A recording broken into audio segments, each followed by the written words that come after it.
supposed to be gone. I'm 101 years old, and I'm not supposed to be alive. But God left me here for a purpose. I had an experience. I have never met anyone that had the same. We had a neighborhood barbershop, so I went over to get a haircut, and about 3 o'clock in the afternoon, and the barber was cutting my hair, and one barber said to the other one, said, hurry up and finish up on that kid's hair, and let's go down on the railroad tracks and see if we can shoot some niggers. We opened the window so we could hang out and look, and it smelled a terrible smell. Did they burn bodies? We opened the first crate and looked down, and there were the bodies of 3 black. We shut the lid down real quick and proceeded to go over to the next crate, which is much larger, and opened it, and there was at least 4 bodies in that crate. They were all just piled in there. That night, just about dusk, up on Reservoir Hill, which was just south of the house, there's a great big cross burning. And all these people up there there was a Klan, is what they were, because we could see them from our house. And they was burning this cross, and we could hear people crying and screaming.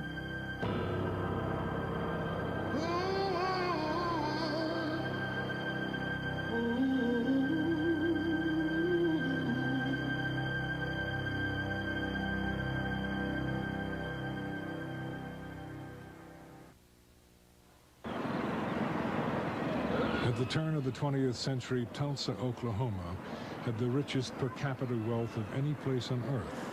It was dubbed the oil capital of the world, the Magic City, and the City of Dreams. Among those who traveled to Tulsa was a young teacher named Mary Parrish.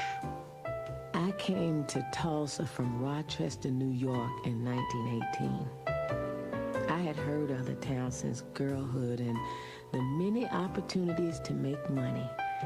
But I came because of the wonderful cooperation I observed among our people, especially among our businessmen and women. Every face seemed to wear a smile. After spending years of struggling and sacrifice, people had begun to look upon Tulsa as the Negro metropolis of the Southwest. Going north to Archer Street for 2 or more blocks, one could see nothing but Negro businesses. Going east, you would behold Greenwood Avenue, the Negroes' Wall Street. There were homes of beauty and splendor, and the schools and churches were well attended. It was a city within a city, and some malicious newspapers took pride in referring to it as Little Africa. The readings from that time that were racist, inspired by racists, from the National Guard to the Klan controlling the legislature, when he spoke of blacks, blacks were to pull themselves up by the bootstraps. And they did. They did. The money in my community didn't turn over the traditional 3 or 4 times. It turned over 8, 9, 10, 11, 12 times.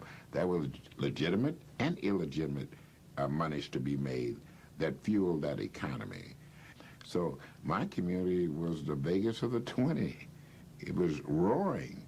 I can remember when I was a child that the Ku Klux Klan, and there were probably, in my opinion, a couple thousand of them that would all robe up with their hoods on and their gowns and all, and women and men and children. They had little children, maybe 3 feet high. They were all robed up and holding on to somebody's hand. They would march too. Usually they would form up on about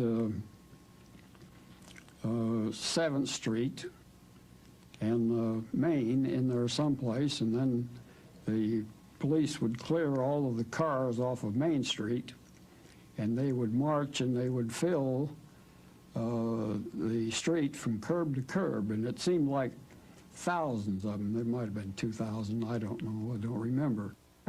We used to go up and watch the Ku Klux Klan in their rally on top of Standpipe Hill.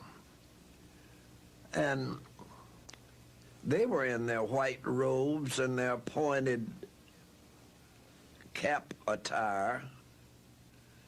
And we used to just watch them. They had their torches burning and having a meeting. We knew not to get too close to them.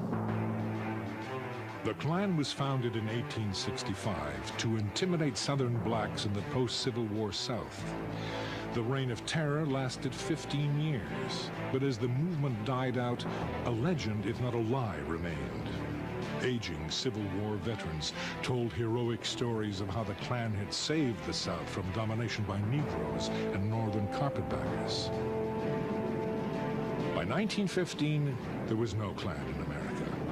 3 months later, an extraordinary event took place that would resurrect the Klan and its legend. The event was the release of a pioneering motion picture, D.W. Griffith's Birth of a Nation. It was based on a best-selling book called The Klansman. In many cases, Klan recruitment ads ran next to movie ads.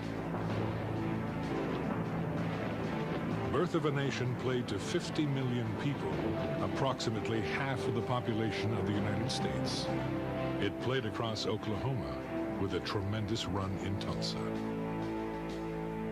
The Birth of a Nation stimulated the organization of the Ku Klux Klan, which in turn maintained a high profile and stirred up many whites to acts of recrimination and of savagery in this period.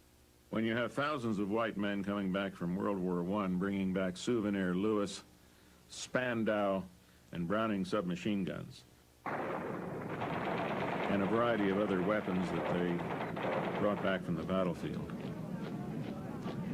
and then they can't find jobs. And the power structure within the city at that time, as was occurring in other cities, would enlist them in the Ku Klux Klan and blame their problems on Jews, African Americans, and Catholics. It was a simple answer to a complex problem for simple people.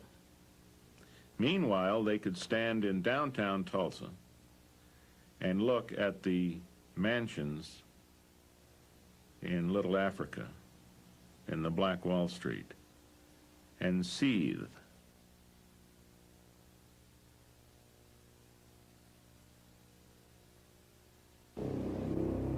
It was a typical Monday morning for a 19-year-old black man named Dick Rowland. He worked as a bootblack in the downtown area. Because there was no restroom facilities, Rowland had permission to use the restroom on the top floor of the Drexel building. In order to reach the top floor, he had to use the elevator. Dick Rowland didn't look down when he went to get on the elevator, and therefore, because of the unevenness of the two floors, he stumbled and started falling, and he reached out to break his fall and touched his operator, and she hollered rape. And so they arrested, the police came and arrested Dick Rowland about 10 o'clock in the morning.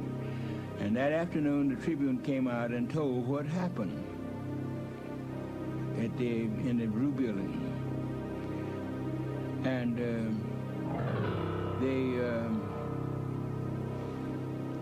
after they told what was going to happen, then they said, it looks like there will be a lynching in Tulsa tonight. The newspaper described Rowland as Diamond Dick and told of an attempted assault upon a poor orphan girl who worked as an elevator operator to pay her way through college. The article said that she had scratches on her hands and face. In fact, she was not an orphan. She had deserted her husband in Kansas City and had been served with divorce papers in Tulsa 2 months before.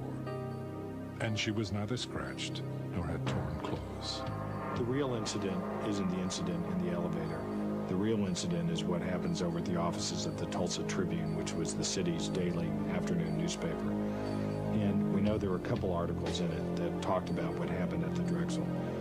One was a front page article that said something like "Nab Negro for attacking girl in elevator." But there was a second article, might have been an editorial, that we think was called "To Lynch Negro Tonight." We don't know really what it said, but we do know from white sources, from black sources, from government officials and others, that there was an article there suggesting that a lynch mob should gather downtown and to lynch Dick Rowland. Talk of a lynching was prevalent throughout the city, and by evening, white crowds began to form around the courthouse. A burning cross was visible on Standpipe Hill, which overlooked North Tulsa and Greenwood. The sheriff took the elevator to the jail, located on the top floor of the courthouse, and set up a barricade. In Greenwood, it was believed that a lynching was imminent, and mob rule without legal consequences was not without precedent in Tulsa. A few months before, a lynch mob had taken accused killer one Ray Belton from the Tulsa jail. A mile-long procession of cars escorted him to a tree on a county road where he was lynched. Local police officers directed traffic. 3 months later, in the town of Holdenville, 70 miles away, a white mob took a black man from the county jail, hanged him from a telephone pole, and riddled his body with bullets. He was accused of attacking a white woman. In Wagner, 30 miles from Tulsa, another lynching took place. A white man down in Wagner, Oklahoma, had him ask a colored girl for sex, and she told him her price. He had sex and he didn't want to pay her. He didn't pay her. She took out a knife and cut his throat and killed him. So they arrested her, they lynched her, and then they drug her body up and down Main Street of Wagner, Oklahoma. And the Negroes in the community had decided there will not be a lynching in Tulsa, Oklahoma. In Oklahoma, it is not considered a crime for a man to kill a Negro. In recent years, there have been many lynchings in Oklahoma. There is yet to be chronicled the instance where any individual has paid a legal penalty or where an officer has been removed from office for failure to protect the life of his prisoners from criminal violence. It is perfectly safe at any time and at any place for any considerable number of men together to take a prisoner from the hands of an officer and inflict the penalty of death. Harlow's Weekly, June 1921. Most of the news that people received came from their newspapers. It's incredible to look at the content of those newspapers and realize that it was a constant barrage of articles appearing concerning lynchings of black people. This was over and over and over again. In fact, 2 black people a week were being lynched in America at this time. The evening being a pleasant one, my little girl had not retired but was watching the people from the window. Occasionally she would call to me, "Mother, look at the cars full of people." I would reply, "Baby, do not disturb me when I read." Finally she said, "Mother, I see men with guns." Then I ran to the window and looked out. There I saw many people gathered in little squads talking excitedly. Going downstairs to the street, I was told of the threatened lynching and that some of our group were going to give added protection to the boy. I am told that this little bunch of black men marched up to the jail where there were already over 500 white men gathered, and that this number would soon swell to over 1,000. Someone fired a stray shot, and to use the expression of General Grant, all hell broke loose.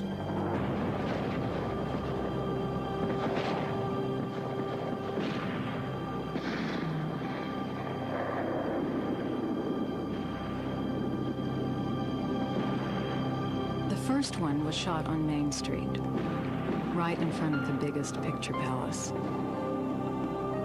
His falling brought the crowd to a halt. They just stood and looked at him. 3 or 4 ambulances clanged down to the place, but the crowd turned on them and showed their guns. One said, "Don't touch the blankety blank." The ambulance workers didn't quite know what to do, so they turned off their engines and just stood there, blocking the street. Then there was a whoop a block away. Some of the Negroes had tried to organize and get their friend. The crowd surged forward, trampling the man on the sidewalk who was about dead. He lay, writhing on the sidewalk under a billboard from which smiled winsomely the face of Mary Pickford, America's sweetheart.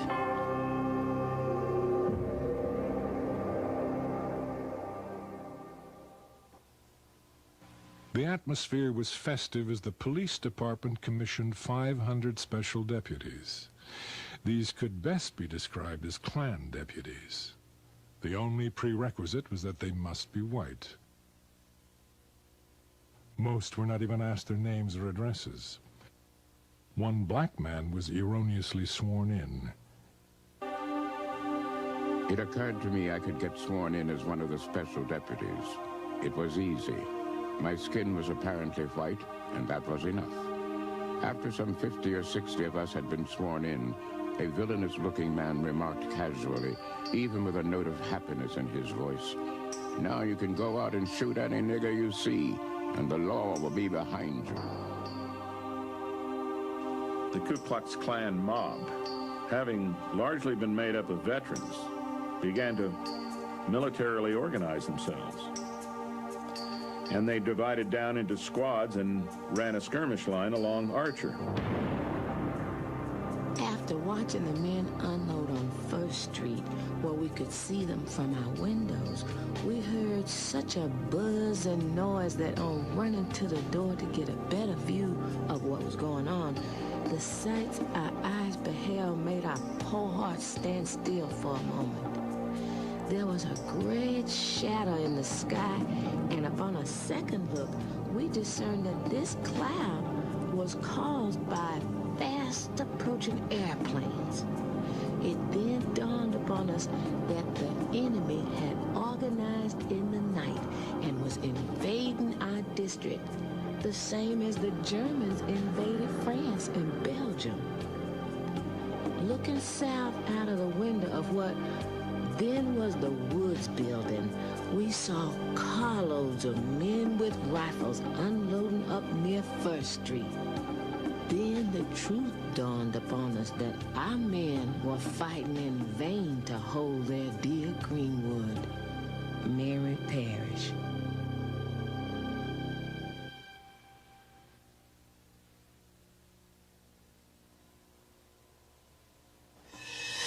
As daylight approached, the whites were given a signal by a whistle, and the outrage took place.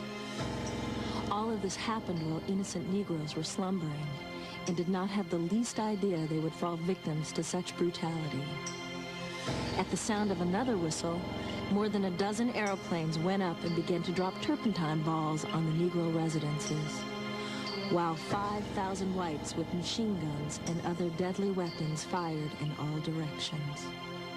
Negro men, women, and children began making haste to flee to safety, but to no avail, as they were met on all sides with volleys of shot.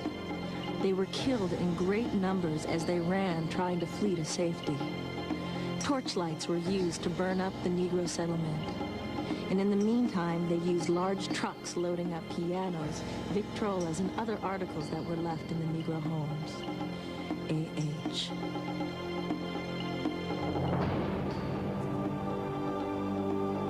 They backed trucks up to the vacated Negro homes and loaded everything movable and of value.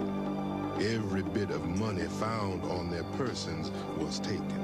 Masonic rings were removed from the fingers, watches and chains from their persons. In fact, everything of a material nature preparatory to the cruel initiation which had not yet ended was taken from them. And so, penniless, in a destitute condition, they were corralled first one place and another. G.A. Gregg. Once they framed that skirmish line, they marched into the north side of the downtown area, and they shot everybody they could find. They burned every home, but not before looting it first. They burned every business. They burned every car. They burned everything, systematically, block by block, house by house. They went all the way through the city. At the same time, the telephone lines were cut, the telegraph lines were cut, and the railroad leading into Tulsa was blockaded.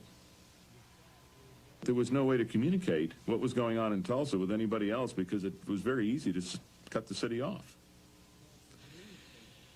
And that's exactly what the mayor and the city commission and the Ku Klux Klan wanted, because it gave them the opportunity to clean out the entire African-American area of the city without being interfered with. And they were doing it very systematically. The mob would not permit firemen to battle the blaze. They looted stores and pawn shops for guns and ammunition, but they also took walking suits, tools, tires, and jewelry. Carloads of whites would occasionally venture into the black area, shooting indiscriminately. And I said to my mother, I said, Mama, we better get out of here because the wife is really tearing up Jack. They're out there, they're burning into places and killing people, and they're going to kill us. And we were sitting out and the people kept running. They just open the gate and come on through and go on out the back. And Mama said, what are you people running for? You don't know where you're going? They said, no, they're killing over and burning the town down over the hill. The technique varied with different groups of the mob, but the general procedure was to go up to a door and put a gun against the lock and blow it off. The flimsy doors would have smashed easily enough, but this was gun night. Once inside the cabin, everything breakable was broken. Trunks and bureau drawers torn open, pictures and telephones wrenched off the walls and trampled. They didn't often find anyone in the houses because by now the blacks were scurrying ahead of the horror out into the country beyond the town. But sometimes they did find someone with whom they dealt. When they had smashed enough, they scattered around a little kerosene and threw some lighted matches into the mess. If this particular cabin didn't burn well, it would be reset presently by the blaze of the one next door. The houses the mob set fire to without breaking in first were really the most unlucky, because sometimes there were people in them, panic paralyzed, people who didn't realize with all the noise and fright that the house was on fire, not until it was too late to get out. There's a black veteran who could not believe that this mob would kill a veteran. And as the mob got closer to his home, he put on his uniform and stood out in the front yard at attention. The mob killed him and burned his house. In a frenzy of destruction and violence, black corpses were tied to the bumpers of automobiles and dragged through the Greenwood district while bullets were fired into their bodies. Some bodies were hoisted on telephone poles. An elderly black couple was murdered returning from church. A white man mistaken for a black man was summarily executed. Enterprising entrepreneurs snapped pictures of the grisly scenes to be sold later as postcards entitled, "Running the Negro Out of Tulsa." Death could come easily. Even a defiant glance at a camera could result in instant execution. America's most renowned black surgeon and past president of the State Medical Association, Dr. A.C. Jackson, was shot by a white teenager as he held his hands above his head. He was not killed instantly. His body was thrown into a truck and he was dumped at the convention center, where after hours of suffering without medical attention, he bled to death. Cars began to drive slowly along our street. Cars driven by the sort of men who wear their caps backward, visors down their necks, probably not to interfere with their rifle gaze. And the niggers in these houses, they would shout. The gaping children were called in hastily from the curbs. Didn't seem a very educational sight, not a very safe one. After the first car or so, people sent their servants down in the cellar or up in the attic and waited. Then the horde of ruffians went down Detroit. looting those beautiful homes of everything valuable and burning them. The machine guns just shattered the walls of the homes. The fire department came out and protected the white homes on the west side of the street. Men and women with torches and women with shopping bags continued their looting and burning of Negro homes. My mother saw some white people coming toward our house, and she put us under the bed when she saw them coming. My oldest sister got under first, and then it was my younger sister, and then my brother, and then they pulled me under the bed. Now, by this time, the people were coming in. They had torches in their hands. We could see their feet from under the bed, and one stepped on my finger, and as I went to scream, my sister put her hand over my mouth. I don't know today as to what would have happened had they heard us under the bed. But they came in and they set the curtains on fire, set our house on fire, and then went out the door, and my mother got us from under the bed. I will always remember that on this day I live. There was the son of a cook in our street. Around 9 o'clock, the man he worked for came and asked for Hattie. He was in a car with some other men. It seemed that the boy thought he ought to get to his job. Before he knew it, he'd been caught in the fighting around the railroad tracks and crawled under a freight car to hide. Someone went in after him and shot him with a pistol. Now that things were quieting down a little, he was lying in the town hall where the militia were assembling the blacks. But his employer was afraid he wouldn't live many more hours. If Hattie wanted to see the boy, he said, he would take her down and look out for her. But she was afraid to go. He couldn't blame her, really. Some of the house Negroes who had allowed themselves to be put in those wandering cars and escorted to the safety of the town hall had been shot at as they drove through the streets. It wasn't the ride an old woman wanted to undertake, even to see her boy alive. The boy's boss understood. He went back himself and got a doctor and stayed with the boy till he died. The burning of that flesh, you could smell. It was horrible. And then those crosses burning up on the reservoir hill, which at that time there's no homes up there. About 7 o'clock, the whites or home guards came for the men. Then they took the women and children, promising them safety. After they had the homes vacated, one bunch of whites would come in and loot. Even women with shopping bags would come in, open drawers, take every kind of finery from clothing to silverware and jewelry.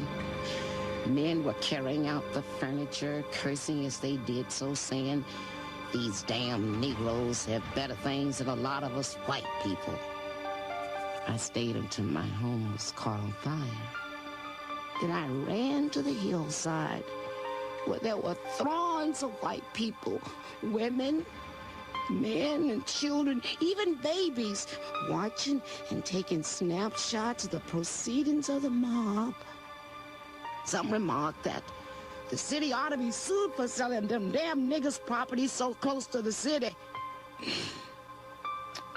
One woman noticed the First Baptist Church, which is a beautiful structure located near a white residential district. And she said, "Yonder is a nigger church. Why ain't they burning it?" The reply was, "It's in a white district." I saw the bombs dropping and the church explode. The 6 airplanes that I saw flying over Standpipe Hill and dropping the bombs on Mount Zion Baptist Church. And burned that church, and it just completed 40 days, and it was burned. The white church on 4th Street was a frame church. Our church was better than the white people's church. This church was only 40 days old. It was truly a symbol of black prosperity, and it was burnt to the ground, allegedly because ammunition was being stored in the basement or some such nonsense. People were seen to flee from their burning homes, some with babes in their arms and leading crying, excited children by the hand, others old and feeble, all fleeing to safety. Yet seemingly, I could not leave. I walked as one in a horrible dream. By this time, my little girl was up and dressed, but I made her lie down on the dewfold in order that the bullets must penetrate it before reaching her. By this time, a machine gun had been installed in the granary and was raining down bullets on our section. Mary perished. The most horrible scenes of this occurrence was to see women dragging their children while running to safety, and the dirty white rascals firing at them as they ran.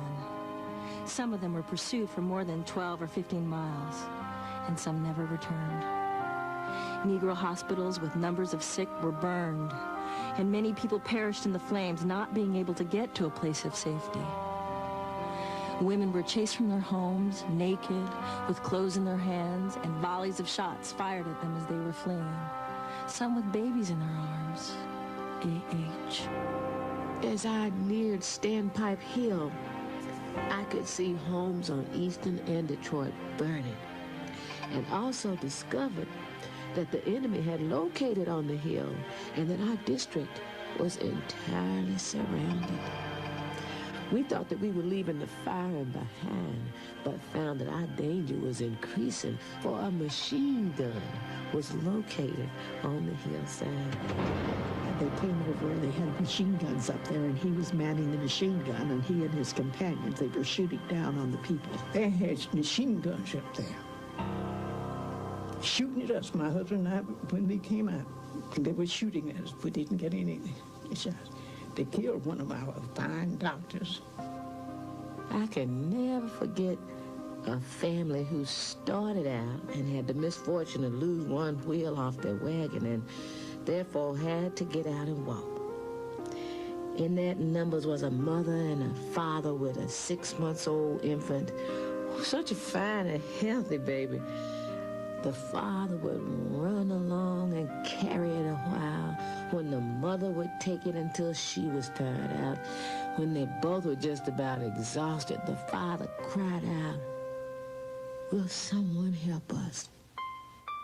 Mrs. Rosa Davis Skinner, who told about the night of the riot, when it broke out on Greenwood, she was asleep. Her husband awakened her and said, "Wife, come on, there's a riot on." And they left fleeing, she in her gown and house shoes, and joined with a neighbor next door who had had a stillborn baby early in the day. They were going to bury the baby the next day, put it in a little shoebox. And Mrs. Skinner said that while they were running, mobsters shooting at them, bullets zinging at them, people shoving and bumping into each other, this lady dropped that little shoebox. And she got down on her hands and knees to try to find it. And she couldn't, and her husband just dragged her away, said, "You're going to get killed, we've got to go." And he dragged her away, and they never found that little baby. This lady wept when she told me that. She was 98 years old, and that had been 75 years earlier, and she wept and said, "I often wonder what happened to that poor little baby." We both wept. We came out after several shots were fired into the house by the mob. 2 or 3 whites thrust guns in each man's face and side and took him downstairs. As I neared the bottom of the steps, I was met by a man who very unkindly treated me. Seeing a man with hands raised, he came up to the blind side and struck me in the jaw, after which I was questioned and my money taken. The worst thing of all was being humiliated before little boys between the ages of 12 and 16 years, knowing these youngsters would grow up to try the same thing when they matured that others tried, but with less success, I am hoping. J.C. Latimer. One of the classic photos that comes from the riot is that of a perhaps 15, 16-year-old, probably would be referred to in those days as a hooligan, strutting proudly in front of the camera with the burning and terrible circumstances in the background, puffing a cigar, carrying not one but two firearms.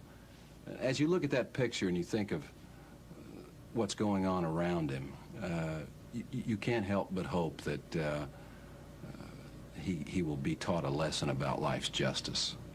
The certainty that many blacks had that whites took their furniture, took their clothes, took various other personal possessions, and used them. And then, having taken those things for their use, then they burned and bombed the black part of town. It was a surprise. And they came over here and burned our homes, stole our clothes. Some of our people had to take their own clothes off of white people right here in Tulsa. The heavy air was soaked with the scent of honeysuckle, as extravagant and lavishly unreal as was the gunfire. We'd been in this prairie country a year. It proved always surprising. An acrid underhint of burnt powder began to cut through the perfume of the flowers. Tulsa's newspapers described the event as a military adventure. The black people defending their homes were described as the enemy. Gun-toting white men were referred to as riflemen or soldiers, and blacks were termed snipers. The mob, it was called a volunteer army. Blacks with guns were called a mob. Marauding whites were called patrols. At approximately 9:15 a.m., the National Guard troops from Oklahoma City arrived by train. In all my experience, I've never witnessed such a scene. 25,000 whites, armed to the teeth, were ranging through the city in utter and ruthless defiance of every concept of law and righteousness. Motor cars bristling with guns swept through the city, their occupants firing at will. General Charles Barrett. Fanny was our laundress. She lived in Greenwood with an ancient uncle who'd been the messenger in a bank for 20 years. They knew there was trouble, of course, but the mob had missed them so far. Uncle Zach had never been late to the bank, and he trusted white folks. He thought maybe if he put on his uniform and they saw it, he put it on and started out to work. Someone shot him at the corner. Fanny could see him lying there. She didn't dare go out and get him. The mob was so close. As North Tulsa burned and its citizens murdered and arrested, the Guard set up camp and began to prepare a breakfast. When a local citizen urged the commander to take some action to save property and lives, he was arrested. Martial law was declared at 11:29 a.m. The Ku Klux Klan, realizing that they were now up against an organized military force, withdrew out of the area and dissipated back into their neighborhoods. It was very much like a guerrilla operation where you could no longer tell who were the combatants because they weren't wearing uniforms, and now they were part of the civilian society.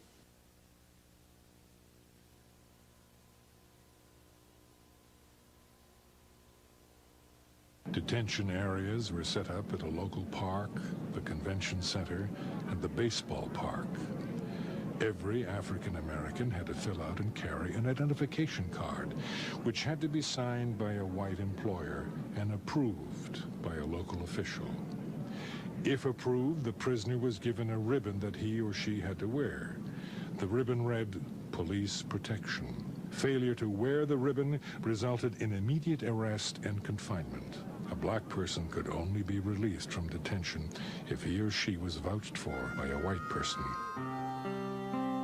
About 11 o'clock, they took my invalid mother supposedly to the convention halls for safety. Upon entering the convention hall, I failed to find my mother, so I went in search of her. I found my mother at North Methodist Church. I tried to get a pass to send her away, but failed to get one. She remained unconscious for 2 weeks and passed away.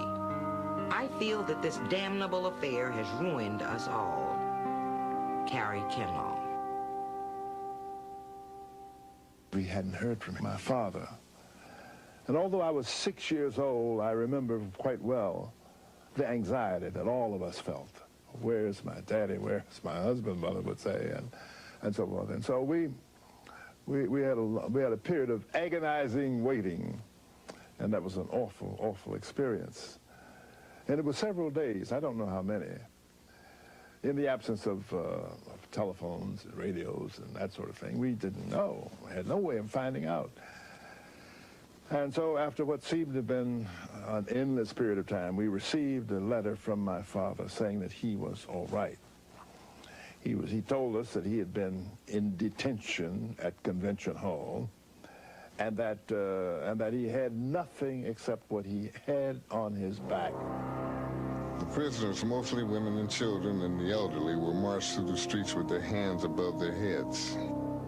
The stress, heat, and exertion resulted in the rise of premature births. Before the day was over, every black person in the city was killed, wounded, arrested, or placed in confinement.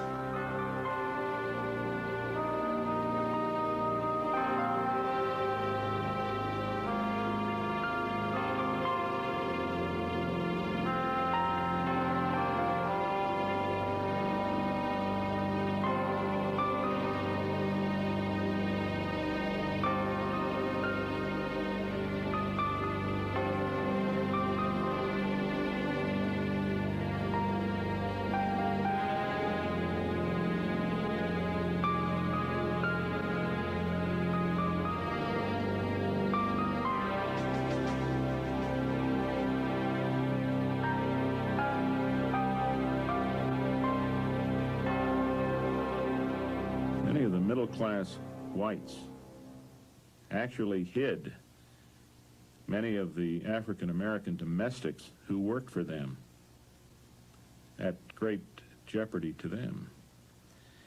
If a white family during that riot had been found to have hidden an African-American, at the very least, the white family would have been lashed. Terrified black people fled the city to other communities. After reaching this home, the crowd throng there was too large to supply them out of a pail, so a wash tub was drafted into service and pride cast to the wind.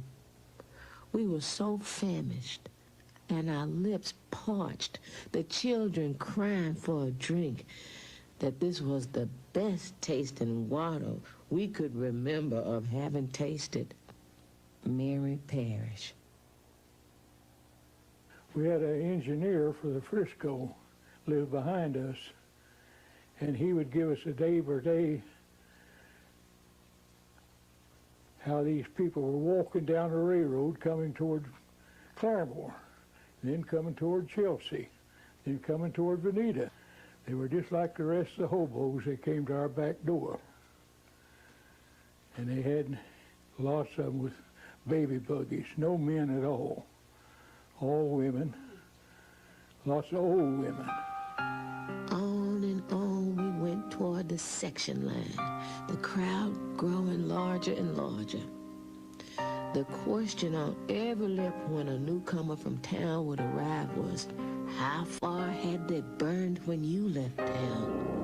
After we had gone several miles, we began to see automobile loads of men with guns going east ahead of us. We wondered where they were going, but we were not destined to wander for long, for as we neared the aviation fields, we saw their destination. The planes were out of the sheds, all in readiness for flying, and these men with high-powered rifles were getting into it. As we went further, we saw several men leaving the fields, going to the house, returning with guns, and heading towards Tulsa. After we had traveled many miles into the country and was turning to find our way to Claremore, We looked up the road and saw a race lady coming toward us. My lady friend and I went to meet her. She advised us not to try to pass through a little adjoining town. There was a group of black people that were trying to escape, women, children, and old people like we were trying to escape from this thing. We're going up the railroad tracks that went by that hill up there in Collinsville. Said that a group of black people came by that hill trying to escape, and somebody thought that they were being attacked and invaded, and apparently they began shooting and killed a whole bunch of those poor folks. The airplanes continued to watch over the fleeing people like great birds of prey watching for a victim. Although we were over 13 miles from Tulsa, we could, at about 10 p.m., see the smoke rising from the ruins.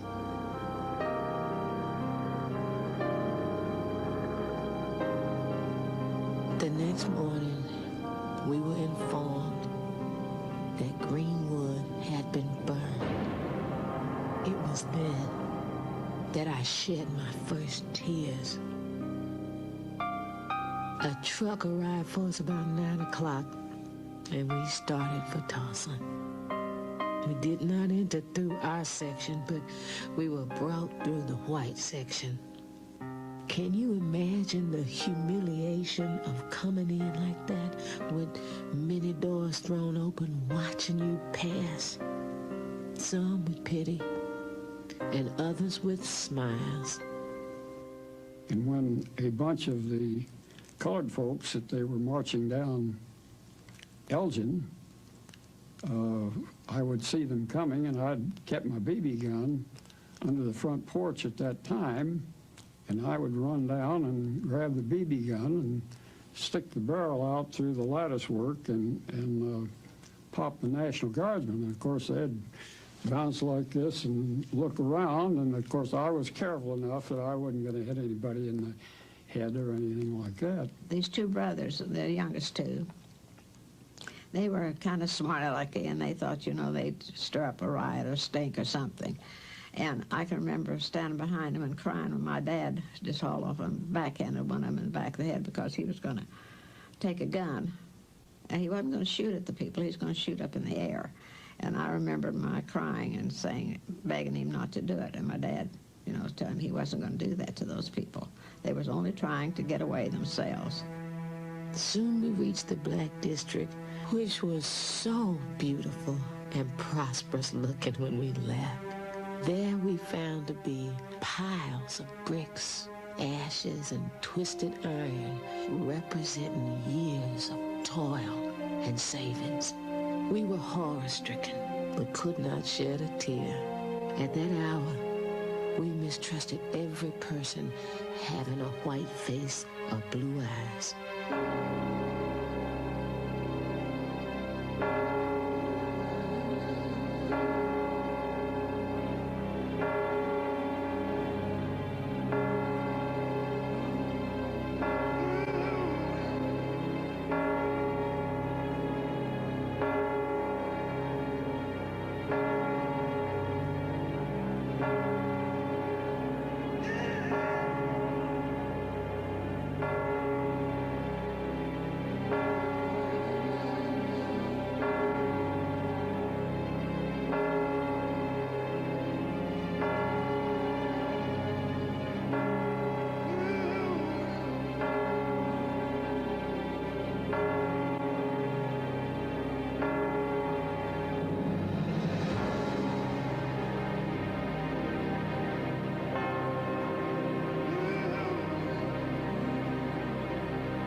Which he had built a crate on the back to carry the greyhounds in. And he took that crate off when he left the greyhounds, wherever it was. He left them at some kennel or other and just had a plain pickup truck. And the police saw his truck and they told him to haul bodies, dead bodies, to wherever they were taking them. I don't know where they took them. And I saw these 2 truckloads of bodies, dead bodies, They were Negroes with their arms and legs sticking out, you know, through the slats. And it frightened me so, but I kept thinking of them in terms of dolls. On the top of the very, very top of the pile of bodies was a little boy just about my age, and his head flipped over like that. And he looked at me, his mouth was open, and he was in brown pants and a blue shirt, and just looked like he'd been frightened to death. And so I screamed, and Aunt Jessie came in, but by that time the 2 trucks had passed on. After black Tulsans were incarcerated, curiosity seekers, looters, and souvenir hunters casually strolled through the smoldering ruins. Well, I had a friend, a girlfriend, and one day after the riot had subsided, or possibly was still, they were still protecting and giving the colored people sanctuary, well, she came out and she had a package of spearmint gum, Wrigley spearmint gum. And perhaps there were 40 or 50 packages of gum in the little square box, about so square and maybe 2 inches deep. And she was passing the gum out to all the kids in the neighborhood. And of course we asked, where did you get it? And she said, oh, Daddy got it over in Niggertown, which was a clear indication that white people looted the colored people over in the Greenwood area. When they doubted about it, of course, we didn't think anything about it. We just took the gum and chewed it. Martial law was less than benevolent. Field Order Number 3 prohibited the holding of funerals at churches. But in reality, this prohibition pertained to black funerals only. White funerals went on as usual. Overnight, these people had nothing. And they had to start over again. A person who had office and clients or patients or customers had nothing. And the people that were his clients and of their clients and patients and customers had nothing. And so it was extremely difficult for them to get on their feet. It was pathetic when you think about it. Out of all of our 7 years, that's when I said, my husband and I lost more than anybody in North Tulsa because we lost 7 years of our earning in one night. And we had altogether 10 different business places for rent. Today I'm paying rent.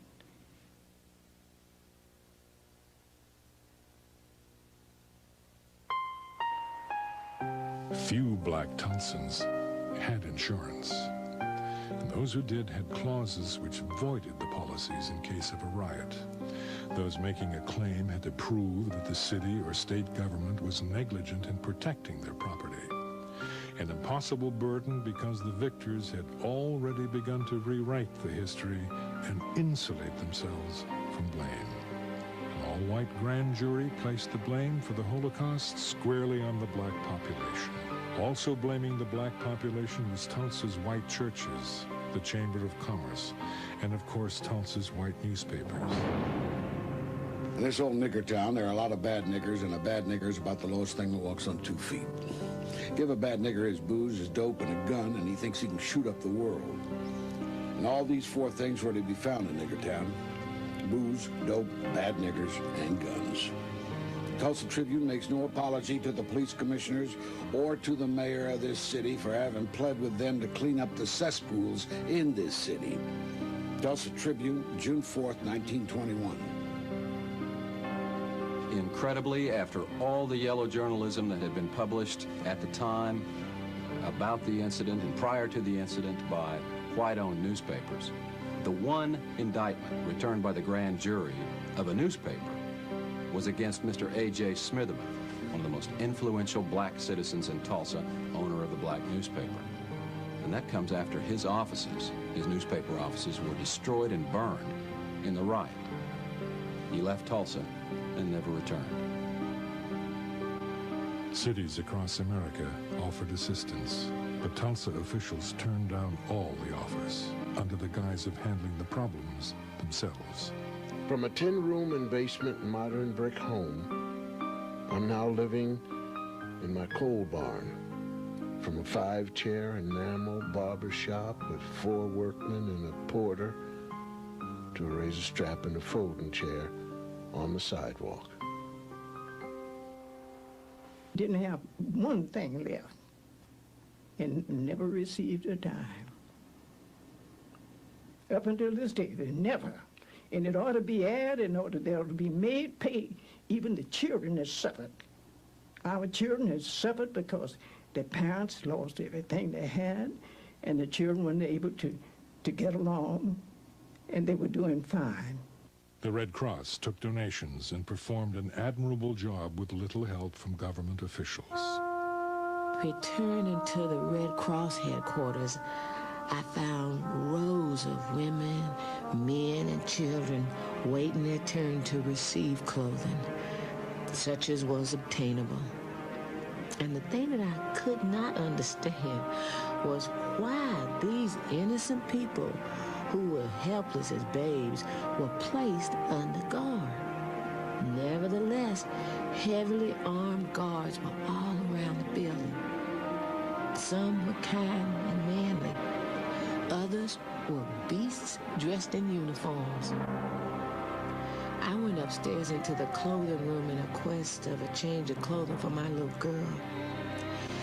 Having worked hard always for an independent living, thereby being able to have what I wanted within reason, this was wormwood and gall to me.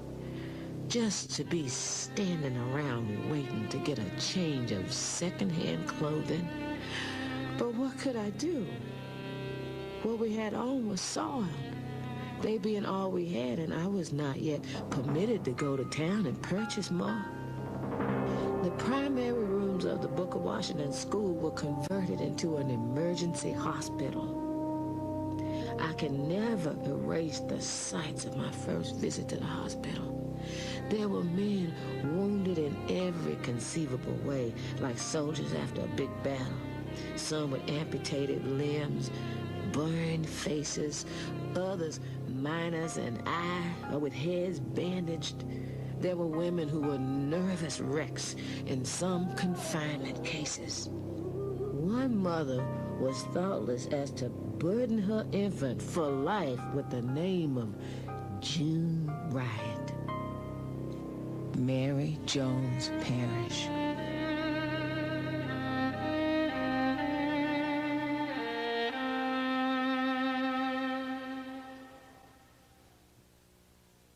$1,400 claims were made by black citizens for their losses during this riot. Not one, not a single claim was ever paid any of these black citizens for their losses. But there was a claim paid to a white store owner for his loss of guns and ammunition that was used by white rioters. Now you have to ask yourself, what's wrong with this picture? Many humorous instances might be cited of claims presented by innocent bystanders for the payment of doctor bills. Now, all such claims were originally investigated, and many were turned down for the reasons that it could not be shown that the wounded parties were innocent bystanders or persons in the employ of the city or the county for guard purposes. Quite early in the fall, a claim for a $55,000 doctor bill was presented by a young white man for a gunshot wound treatment. The claim was of the innocent bystander kind. After lengthy explanation on the part of the claimant as to how the injury was incurred, but after his admission that he was not employed by the city or county, the Red Cross record keeper confronted him with a full-size photograph of the same young man in the middle of the riot district with a shotgun over his shoulder and a high-powered rifle in his hand. Although he did not deny the identity, he has not been seen at the Red Cross office since. After this experience, no further claims have been made by innocent bystanders. Mr. Maurice Willows, Director of Red Cross Relief. A tent city was constructed to house refugees. Embarrassed city officials, white newspapers, the clergy, and the Chamber of Commerce perpetuated the myth that white Tulsa had an outpouring of aid into the devastated black community. In fact, just the opposite was true. With homes looted, homes and stores burned to ashes, with sick, aged, and enfeebled carried out or left to perish in the flames, mothers giving birth to children in the open, herded, guarded, and corralled like prisoners of war. And before the smoke of 1,000 homes had blown away, the trembling and homeless learned that the city fathers had passed an ordinance making it forever impossible for them, in their destitute condition, to go back and rebuild on their home place. G.A. Gregg. The city council or commissioners passed an ordinance that there could be no construction in the city of Tulsa that was not fireproof. Now, with people absolutely without any resources, it was impossible for them to conform to any requirement that they rebuild only fireproof structures. And my father said, you build, if they arrest you, I'll get you out of jail, you can go on building. And my dad had challenged the constitutionality of that city ordinance. And the Supreme Court of the state of Oklahoma declared that ordinance unconstitutional as being a frivolous piece of legislation designed to keep blacks down. With their hearts bleeding, their homes, and all of the relics that make the memories of life's past sustaining, with shocking realization that their families are broken and scattered and fearing the mob, with trembly, weak, hungry, and hungerless bodies compelled to be in the stalls of the fairgrounds under a heavy, cruel guard who greets them with harsh orders and vulgar language, while suffering all this and more. The mayor, commissioners, the real estate exchange, the welfare board are like those who crucified Christ, casted lots for the Negro's hard-earned land. G.A. Gregg. Not only was the area declared a fire zone, which effectively was designed to prevent it from being rebuilt, but then amazingly, just incredibly, the city fathers put the land up for sale. Through the Reconstruction Committee appointed by the mayor and city commissioners June 14th, Tulsa extends a welcoming hand to wholesale houses and industrial plants, which are to be located on the trackage property in Little Africa, swept by fire, and which is now within the city fire limits, restricted to the erection of fire-resisting buildings. The committee also expressed a sentiment in favor of using a part of the burned area for a Union station whenever such a project is ready for consideration by the railroads entering Tulsa. Tulsa World, June 15th, 1921. In order to help people get in touch with their loved ones who were anxious to hear from them, Mr. Theo Bowman, the Oklahoma Sun, succeeded in getting out a little daily paper. Each day, he would publish these lists. Each day, people sat under the tent and watched for these lists as well as the lists of dead in the big dailies. The dead were so quickly disposed of on that night and day until it was impossible to ever get an exact record of the dead and wounded. A cousin and I decided to go visit somebody, and we passed down by the cemetery there at 11th and Lewis, the old Oak Lawn Cemetery. And as we went down 11th Street, we saw a bunch of men working, digging a pit, evidently, and we noticed a bunch of wooden crates lying around. So we were very curious about it, so we went in to have a look. And we walked up to the first crate, and we were unnoticed by the men. And we opened the first crate, looked in, and there were the bodies of 3 black men.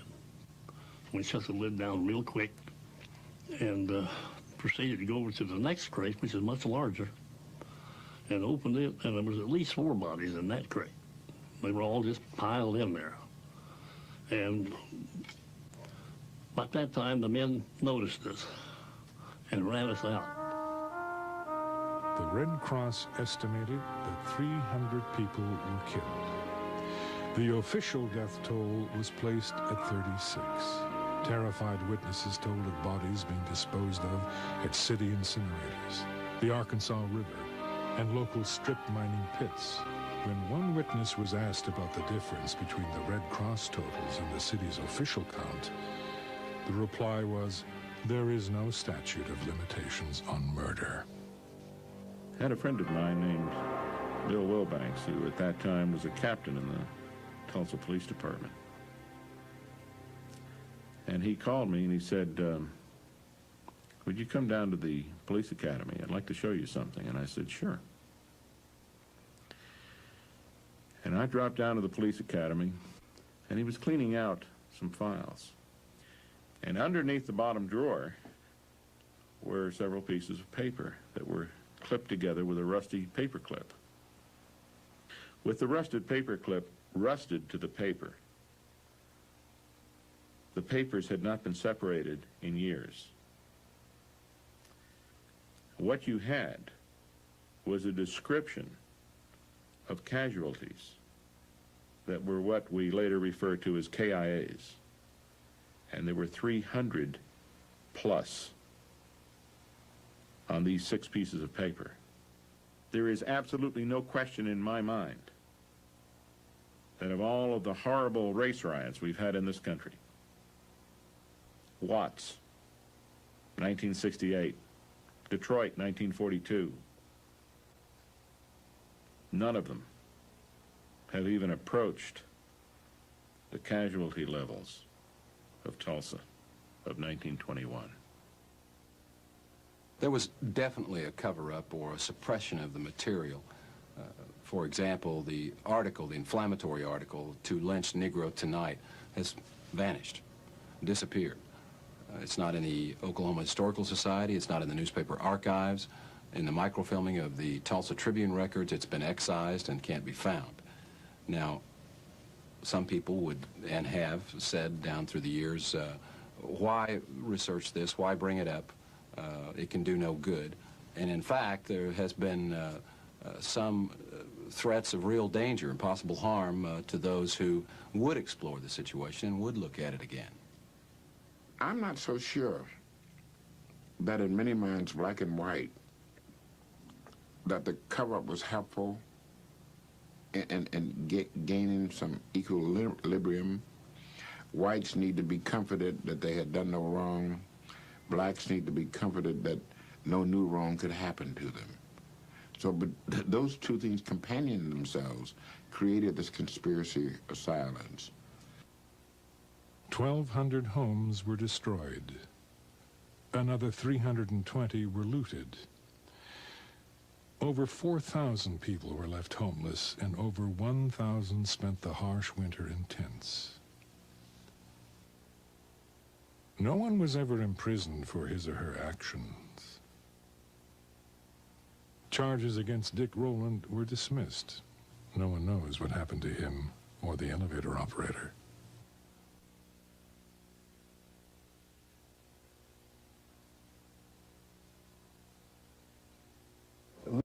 Would travel to Europe and see the ruins of Athens and the ruins of Rome. My mind went back to the ruins of Tulsa, which were somewhat reminiscent to me then when I was traveling, of the ruins of Rome and Athens and other places in Europe. A big, beautiful Christmas tree was placed in front of the Red Cross Relief Headquarters. Now imagine, if you can, this huge tree brightly standing in the middle of a district which had once been comfortable homes, but now filled with little ones and little 2-room wooden shacks. Everywhere, large piles of brick and stone, twisted metal and debris, reminding one of the horrible fact of last June. For the first time in their lives, the Negro children of the devastated district, these hundreds of little folks, were without their former comfortable homes. The resources of their parents had been reduced to a point where Christmas couldn't mean much to them. After dusk on Christmas Eve, a chorus of 2,200 voices sang their Christmas carols and the typical Negro melodies. Coming from the throats of these people reverberated through the night air and attracted most of the crowd gathered in the business section over on Greenwood Street. Whole families were there, men, women, children. It seemed as though the whole Negro population couldn't resist this chance to sing. Never have I witnessed more spontaneous outbursts of Christmas fervor than on this occasion. The crowning sentiment of the celebration was in a speech made by one of their leaders who said, "Let us always remember the old Negro tradition. There's no room in our hearts for hatred." This occasion furnished what was termed as the greatest night in the history of the Tulsa Negroes. Mr. Maurice Willows, Director of Red Cross Relief, Christmas, 1921. Tulsa need not feel that, it's irredeemable. That was just a mindset at that time. What we hope to learn from this riot study is the danger of having a mindset that would exclude someone based on race, religion, gender, or something. So we hope that we learn some lessons from this. Some of our group feel their superiority over those less fortunate. But when a supreme test, like the Tulsa disaster, comes, it serves to remind us that we are all one race. That human fiends, like those who had full sway on June 1st, have no respect of person. Every Negro was accorded the same treatment, regardless of his education or other advantages. A Negro was a Negro on that day and was forced to march for blocks with his hands up that day. It should teach us to remember that we cannot rise higher than our weakest brother. My name is Mary Parrish.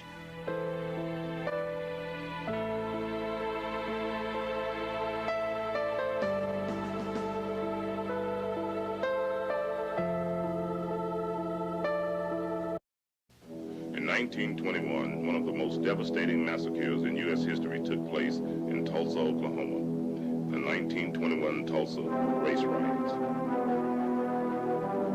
The black community of North Tulsa, called Black Wall Street, or as whites called it, Little Africa, was completely burned to the ground in a mere 12-hour period.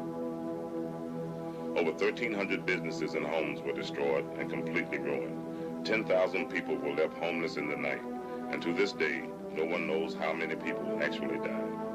Accounts range from 500 to 1,500 men, women, and children, both black and white. This senseless massacre of human life was very carefully covered up by high city officials. When Black Wall Street was destroyed, a major black economic movement that would have affected all black communities in America was crushed and completely halted.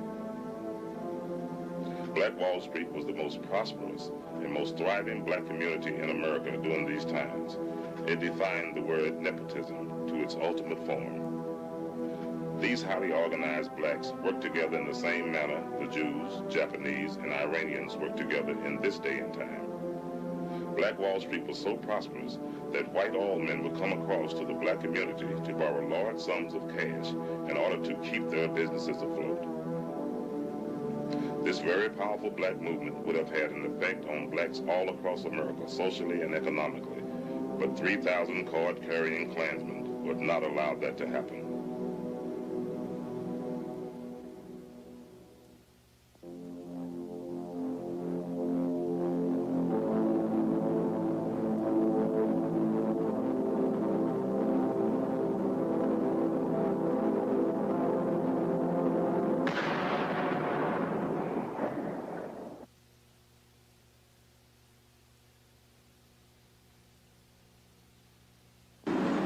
What you're about to witness will astound you. It will most likely affect you very deeply, no matter what race, creed, or color you are. And just maybe, this film will make us all take a second look at our fellow man and not hate him or her because of the color of their skin.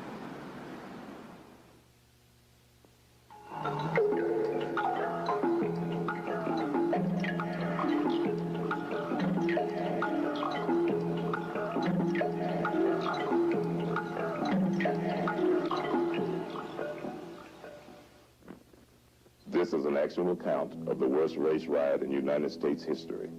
It's not a pretty story, and it's not being told for its shock value or to reopen old wounds. This material is presented because it happened 70 years ago to another generation whose story is pertinent to this contemporary generation. The true facts were completely covered up and kept from the American public. The date was June the 2nd, 1921. The place, Tulsa, Oklahoma. After the bombing, the Tulsa World headline read, "Dead, estimated at 100. City quiet."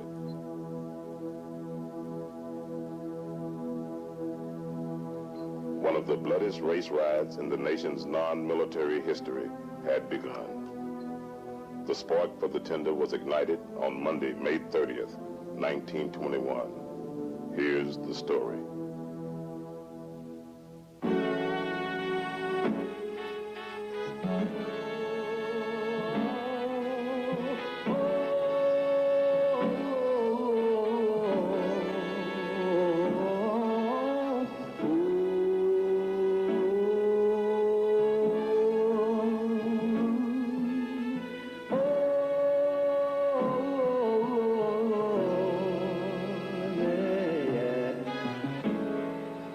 I know a place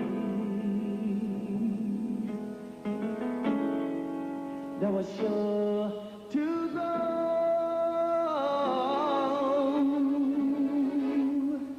Now moving slow, nowhere to go. We had it all, we took the fall. Fall for every righteous cause for our life.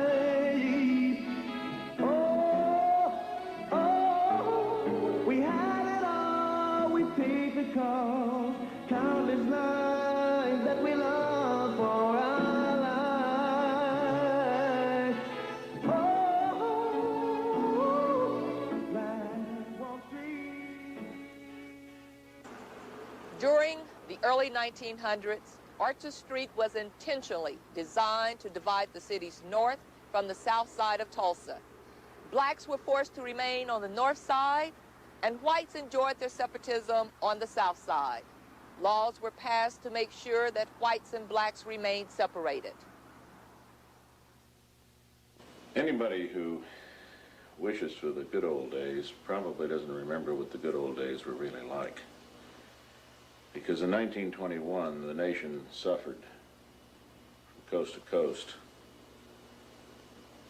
from hate, and discrimination, and arrogance. And those were probably the underlying reasons. They manifested themselves in organizations like the Ku Klux Klan. But you can't blame the riot on one or two or three specific incidents. The environment is what caused it. You have to keep in mind that in 1921, the majority of the Oklahoma legislature were Klansmen. Almost every city and county official in Tulsa County, Oklahoma, was elected with either support of the Klan or they were Klansmen themselves. In those days, the Klan would have parades in downtown Tulsa, wearing their white sheets and their pointy little hats to fit their pointy little heads, that would last 4 to 5 hours in length. Now visualize the number of people that were involved in a parade that would last 4 to 5 hours. And all these people came from Tulsa. when you had a parade in Tulsa, a lot of people come in from other counties. But you also have to remember that 1925, there were 5 million card-carrying Ku Klux Klansmen in this country. So what was going on in Tulsa was probably the same thing that was going on in an awful lot of other cities. And if the riot hadn't happened in Tulsa, it probably would have happened someplace else. The difference between Tulsa and some other city is that we know how bad it got and where we've gone since then has been a mark of our progress.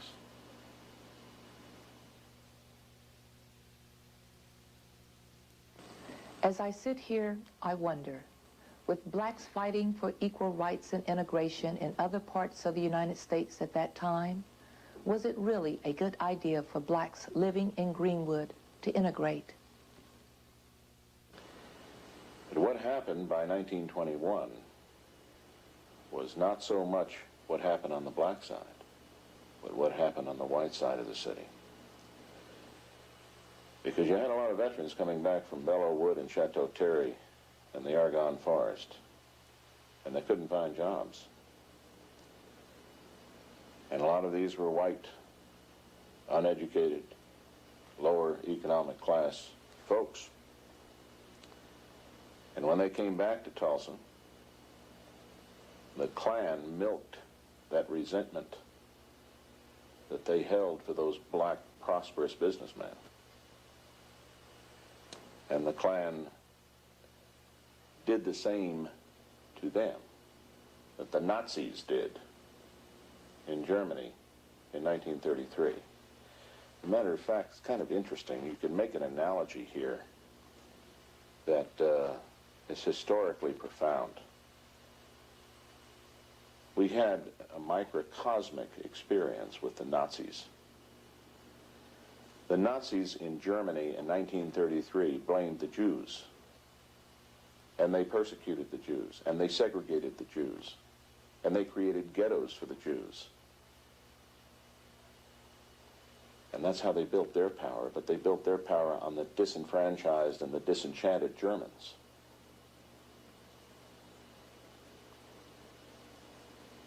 Well, the Nazis took over an entire country. The Ku Klux Klan, in this case, largely took over an entire city. And for that matter, to some degree, the entire state and maybe the region of the country in which they were strong. But they played on the hate and the fear and the envy and the jealousy of many of these whites who had felt that the country owed them something because they had fought in World War I. And here you have blacks who possibly didn't fight in World War I and were very prosperous. And you have the seeds for that kind of conflict economically. Now, socially, you had a different situation. Oklahoma is a very unique state in the sense that it's the only state in the Union that was settled the way it was. This was Indian territory. It wasn't even a southern state in the Civil War. For that matter, it wasn't even a northern state. It was a state that was fought over by both sides. In fact, there were 69 battles fought in Oklahoma, largely between northern and southern Indians. But when the state was settled, it was settled by land runs. Benjamin Harrison opened up chunks of the state, and people just ran over this land and plotted out their portions. Now, why is that significant in terms of the riot? It's significant because an awful lot of those folks that made those land runs were Southerners whose farms and lands and plantations had been burned by Sherman and the Union Army when they went through the South. They had no homes left, so they came west. And when they made those land runs, they brought in Southern culture with them. As a result, what you have here in Oklahoma is a microcosm of the United States. The northern half of the state is more metropolitan, in fact, politically, more Republican The northern half of the state was settled by farmers from Kansas, which was largely Union territory.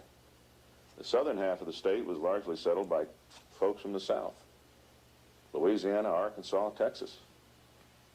And the state pretty much splits that way in terms of politics and economics and social development.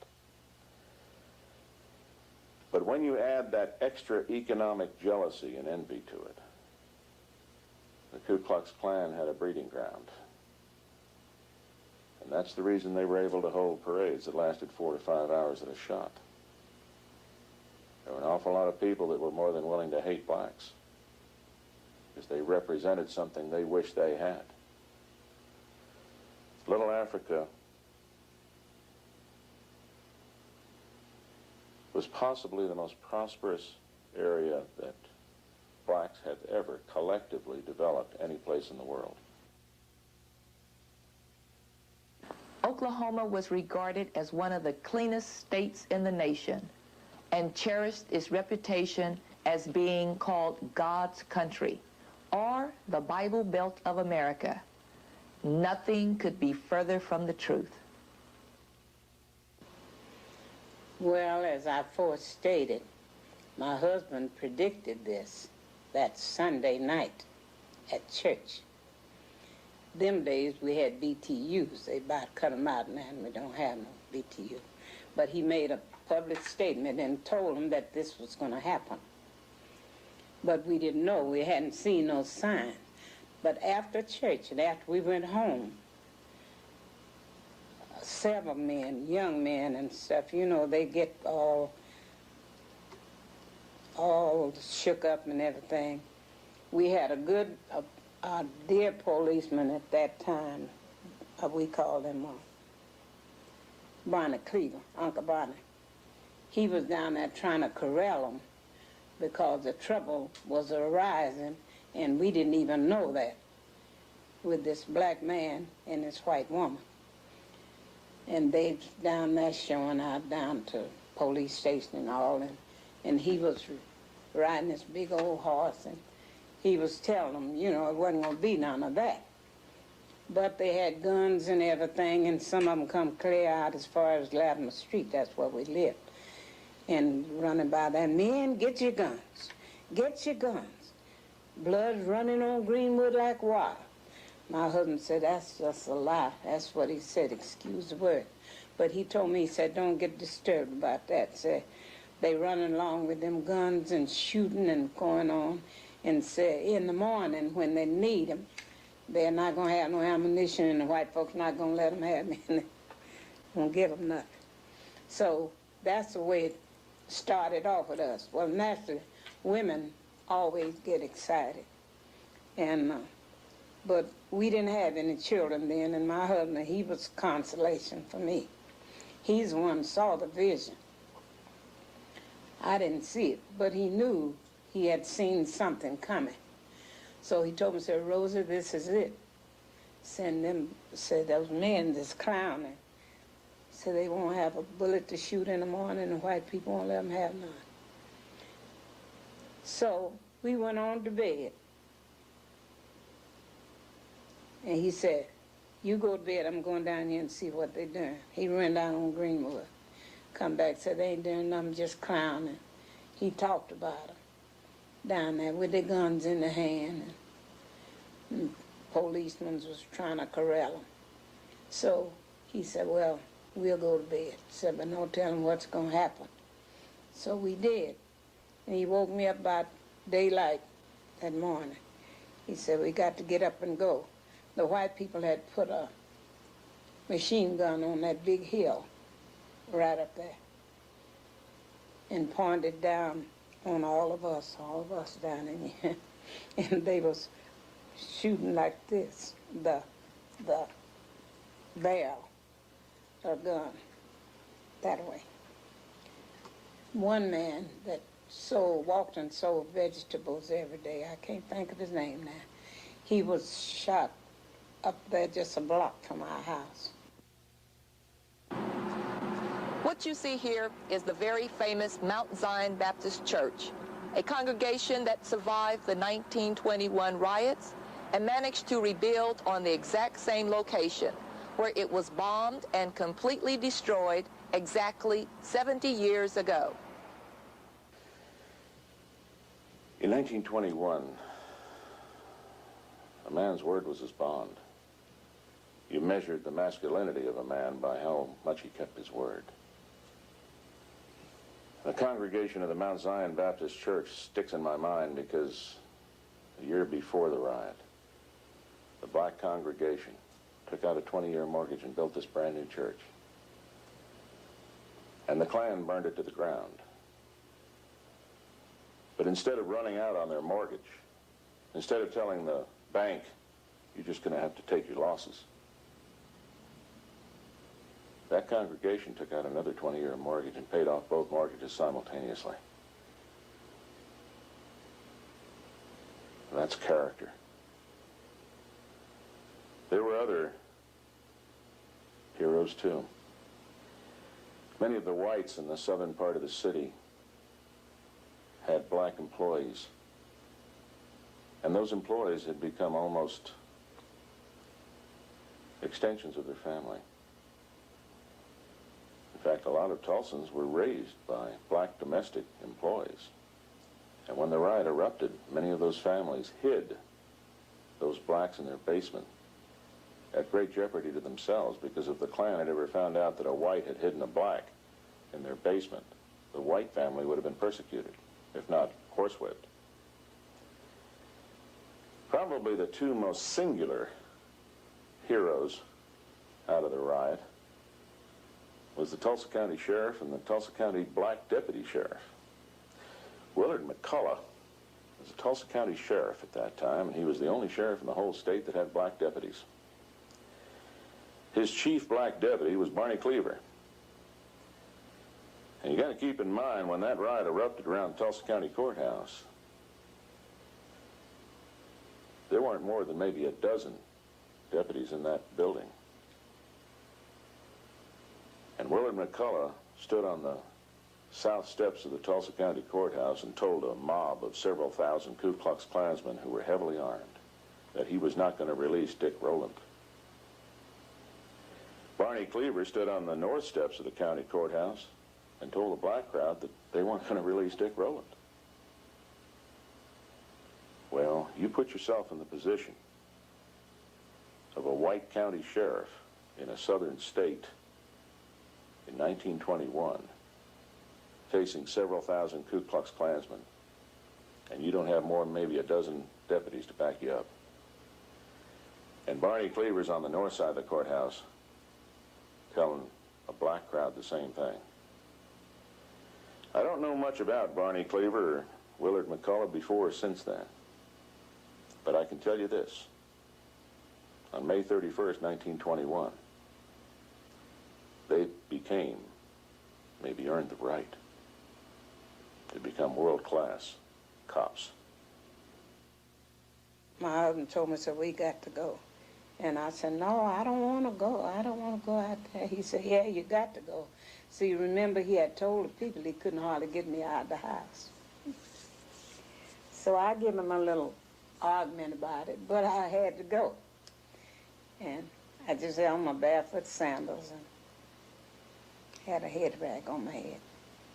And he said, let's go. We can't stay here. So we got to keep moving. So he got out there and he went to preaching to the people. See, we was very thickly settled in on both sides of the streets. And all the houses was burnt down on my side, on this side and that side, but two houses, my house and another. All the rest of them was burnt down. See, all those little people, every chance they got, they would stick fire to the house. And all that fire was burning and folks was hollering, some of them and running. And my husband told them, he said, don't run, said walk and stay out in the opening where they'll see you. And so won't nobody get shot. So the bunch we was with, they tried that and we made it to the park. Where about noontime, the bells come ringing and the horns and things. and somebody told us, said the militias are coming. And so T.R. told him, said, walk out on the railroad. We took the Middleton Valley Railroad going north and we'll walk to Mohawk Park. And that's where those people caught us. They was in trucks. It must have been some mighty big trucks. And it was full of soldiers, and the soldiers all come to Tulsa like this, come on us like this. The Klan was extraordinarily powerful in Tulsa in 1921, but then again it was extraordinarily powerful throughout Oklahoma. As a matter of fact, during the 20s, Oklahoma impeached and convicted 2 governors, allegedly, of course, for other charges, but it was an open secret that one of the principal reasons they got impeached and convicted was that they were anti-Klan. The majority of the Oklahoma legislature were either Klansmen or supported by the Klan. But then Oklahoma was not unusual. States all across the country had that kind of influence in them. But in Tulsa County itself, there was a rather unique situation that developed. In the late teens, the Glenpool oil field was roaring. And that's just west of Tulsa County. An awful lot of money poured into this city. And the whites, who were the big oil men, lived on the east side of the Arkansas River. The roughnecks who worked the rigs lived on the west side. Well, there wasn't enough housing on the west side, so a lot of the roughnecks would come over to the east side and live in rooming houses on 12-hour shifts. A lot of people said that was due to the housing shortage. A great degree it had to do with the working cycle of a roughneck on a rig. Because roughnecks worked 12-hour shifts on rigs. The point here is that a lot of the money that poured into Tulsa, that helped build Tulsa into the beautiful city it became, was also poured into the Ku Klux Klan. And the Klan became extraordinarily well financed. With that sound financing that they received from those oil men who were sympathetic to the Klan and who were, in fact, effectively manipulating the lower white economic classes to their own benefit, the Klan in Tulsa had a lot of money to do a lot of things that other Klan claverns didn't have that kind of support to do. For example, they had a building, a headquarters, here in Tulsa. It was called Beano Hall. Now, what did Beano stand for? It stood for Beano Jew, Beano nigger, Beano Catholic. I think it's ironic that Beano Hall eventually evolved into a pig barn before it was finally torn down. The Ku Klux Klan was real big on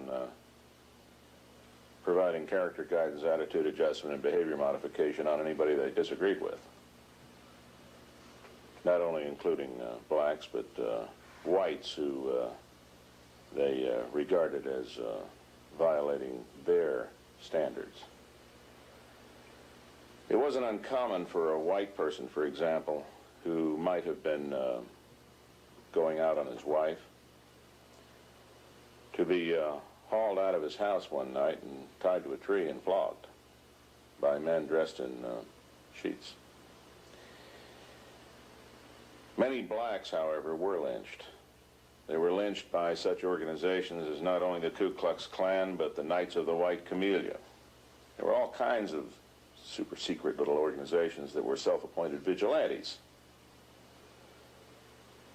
As a matter of fact, the Justice Department itself created the American Protective League during World War I and made it function under the FBI, which at that time was not the FBI we know today. It was a politicized FBI.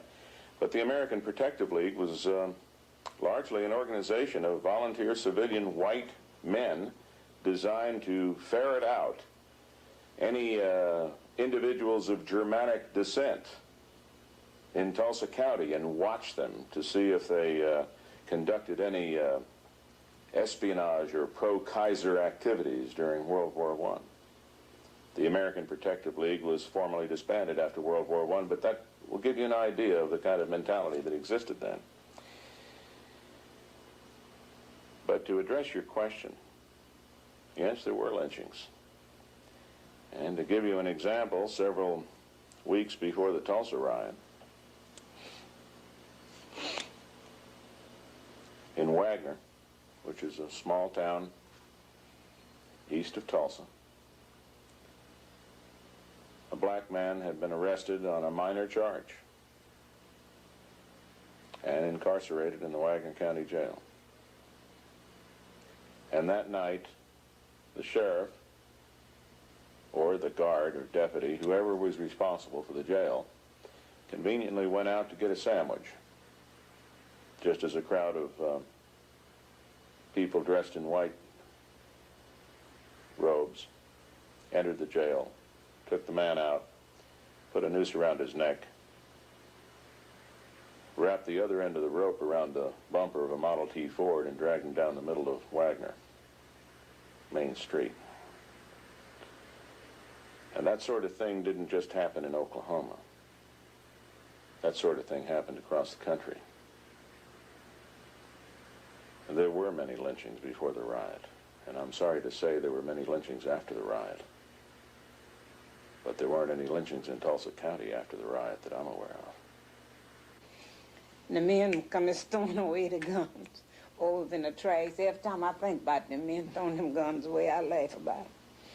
As bad as it was, they was just throwing them away. They didn't want them white men to see them with no guns. So it's about 3 or 4 trucks of them. All them soldiers, they fell out there. So we're not going to hurt you, we're not going to hurt you. And the men just throw them guns away and everything. Well, the next order they got was to bring some food out there because we had left home without eating. And the first thing they brought out was just bare boxes of milk and loaves of bread. And my husband got in line like he had some children. He got us 2 loaves and 2 quarts of milk. I've been telling everybody I didn't like sweet milk, but I drank sweet milk. I drank sweet milk that morning with all ease. And later on in the evening, they brought us another snack. Pork and beans was in the bunch, you might imagine. And then they got us word, all the women and children, they wanted to see us at a certain place. And we filled up there. They took all the women and children to this big place. I still can't remember where they took us. I know it was something like it was like a fairground or something, a great big stadium. And I got scared there. I thought maybe they was going to put the men over there by themselves, which they did. But I thought they was going to kill them all. The interesting thing that happened during the riot was that the riot lasted almost all night of May 31st, 1921, and into the early morning hours of June 1st, 1921, before law enforcement authorities were able to get anything under control. The city police didn't want anything to do with trying to control the Ku Klux Klan. As a matter of fact, the chief of police, a man by the name of Gustafson, confiscated black vehicles, gave them to 2 of his crony police officers on the Tulsa police force, which I might point out with some justification was a politicized police force at that time, not the police force that Tulsa has today, which is a first-class department. But the point was, in those days, he gave those confiscated vehicles to those 2 police officers who went out and sold them to whites, and then they shared the profit. Chief Gustafson was later indicted for this and removed from public office in June of 1921. But there were many other indictments, too. And many of these indictments were the byproduct of National Guard boards of inquiry. Now, what happened in the riot, and this is fascinating, was that here you have a major war going on in the downtown portion of Tulsa. that erupted and moved north into the north part of the city, eventually wiping out the north part of the city, devastating it totally. And yet the mayor, none of the city commissioners, called the governor. Now at that time, we only had one 40-man ambulance company in the Oklahoma National Guard stationed in Tulsa. The governor at that time didn't know there was a riot in Tulsa until the next morning, because no city or county official notified him, with the exception of the county sheriff. The county sheriff sent one of his black deputies through the north part of the city toward Sand Springs. He got to Sand Springs to a telegraph. And keeping in mind the telephone lines were down, the telegraph lines were down, the railroad tracks were torn up, there were Ku Klux Klansmen standing on roadblocks trying to catch blacks who were trying to escape the city, and there were refugees as far away as Kansas City and Wichita and Muskogee, Oklahoma. That deputy got to that telegraph and telegraphed the governor on behalf of the county sheriff that there was a riot in Tulsa and law and order had broken down. J.B.A. Robertson, who was governor at the time, sent the adjutant general, who is the top military officer in the National Guard in Oklahoma, to Tulsa. The adjutant general arrived and immediately sized up the situation as being exactly what the governor had been told by that deputy. And the adjutant general mobilized the Oklahoma National Guard, and they sent in guard units from as far away as Enid and Lawton, Oklahoma City and Muskogee and places like that. And a lot of people attribute the troops that arrived were federal troops. They weren't federal troops. Federal troops were never deployed here. This was the Oklahoma National Guard that came in. Many of the survivors who I interviewed when they were still alive told me, frankly, the black survivors, they told me, frankly, they wouldn't have been alive that day if it hadn't been for Oklahoma National Guardsmen. Because the Guardsmen came in and the very first thing they did was declare martial law and threatened to shoot anybody who was found armed. They set up internment compounds to protect black refugees, because black refugees were scattered all over the city. Their homes were burned. They had no place to go. And so they set up internment compounds around the city in various parks and places like this. But the next morning, the different white people was out there calling for their Negroes. They maids and butlers and things. Because my husband he stood in good with his man. He worked at a rooming house. I said a rooming house. That they called it then a sporting house. But that's where he worked. And the man he worked for it was the Ardmore Rooms on First Street where he worked. Well, that man, the owner of it, he come out there calling for T.R. Davis. And when he found T.R., then him and T.R. come over there where I was and got me, and we went on home. So, but I didn't tell you, one of my husband's best friends was killed that day while we was in that rush. See, he told him not to run and don't get in close places, because they would just shoot in that bunch. This fellow was named Willie Lockett. He and my husband were great friends, and I said to him, so where are you going, Willie? He said, I don't know, man, so I'm just going. And he was on a horse, and they said this was one of their favorite horses of the Lockett family. So T.I. told him to be careful and stay out in the opening. But he was killed that day. Every single insurance company that had a policy covering any kind of damage to homes or commercial businesses or industry cut and ran on their insurance policy because a riot wasn't included. The federal government and the state governments didn't have programs in place to compensate citizens for being the victims of a breakdown of law and order. So effectively, the citizens who lived in Little Africa took the entire loss.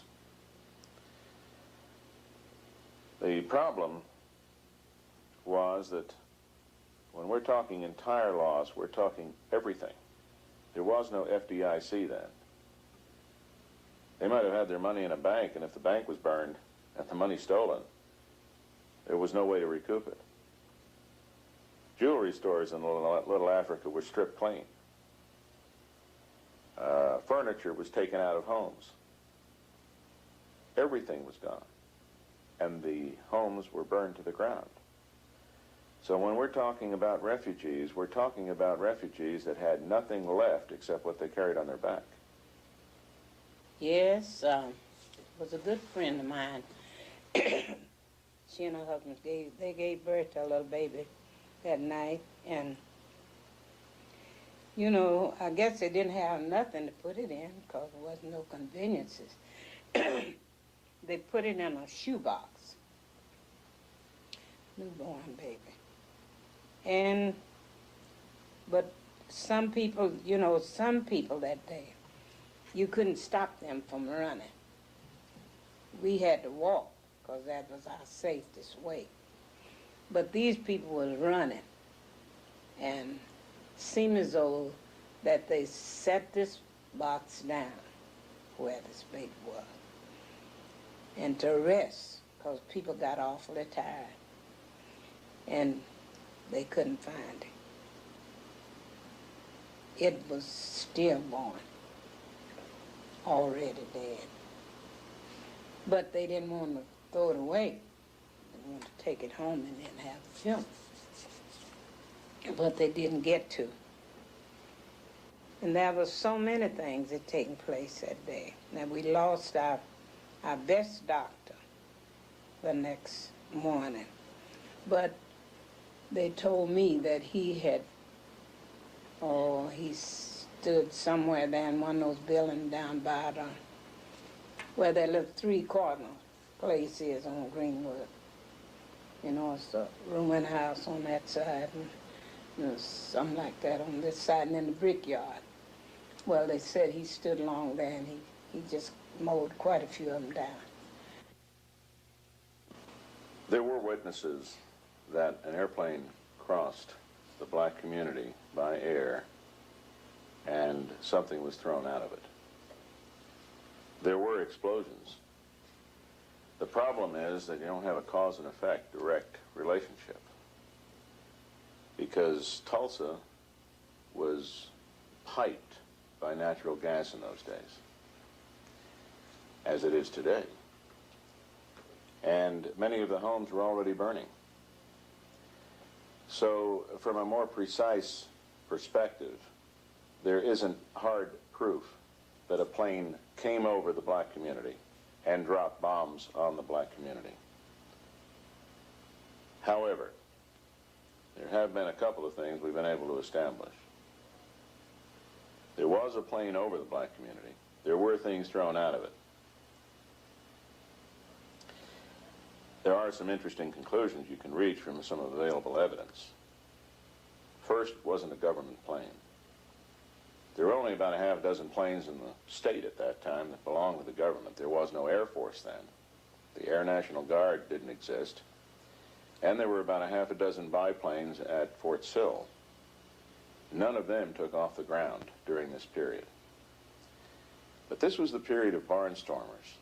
It wasn't uncommon for a pilot who learned how to fly in World War I to have a biplane and to fly around the country and do tricks at state fairs and maybe take somebody up for a couple of dollars. That, in all likelihood, was what happened then. That a barnstormer who had his own airplane actually flew over the black community. Now, if he threw out anything, and if it was a bomb, it's perfectly understandable how it could have worked, because it doesn't take very much to make a bomb, particularly if you're a veteran of a recent war that had just ended. Greenwood was soon labeled the Black Wall Street of America. It consisted of highly educated black doctors, lawyers, PhDs, merchants, oilmen, and entrepreneurs. The interesting thing about this particular situation is that in North Tulsa in 1921, prior to the riot, there existed an area called Little Africa. And that was a mark of respect. The black business community was extraordinarily prosperous. As a matter of fact, possibly the best minds in black America had migrated to North Tulsa in the late teens and early 20s. They built a commercial and business establishment so prosperous that it rivaled any place in the world. In fact, the main street of Little Africa, Greenwood, was euphemistically referred to as the Black Wall Street. There were millionaires that lived there, and some of the architecture of some of the old homes in North Tulsa today represent that particular period.